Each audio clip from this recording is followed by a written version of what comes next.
Welcome to my channel. अस्सलामुअलैकुम। आइए जानते हैं हिशाम नाम के मायने और इसकी तफसील। हमारा आज का बेबीज़ बॉयज़ नेम है हिशाम। हिशाम के इंग्लिश में स्पेल्स हैं HISHAM, हिशाम।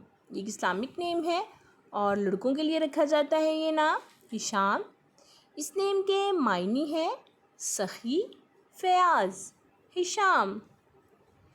इस नेम की तफसील है हिशाम अहमद अली हिशाम। इस तरह से हम ये नाम रख सकते हैं। आप भी अपने नाम का मायने जानने के लिए कमेंट्स में अपना नाम लिखें और मायने जानिए। एंड अपने नाम की स्पेशल वीडियो बनवाने के लिए भी आप मेरे कमेंट बॉक्स में अपना नाम कमेंट कर सकते हैं।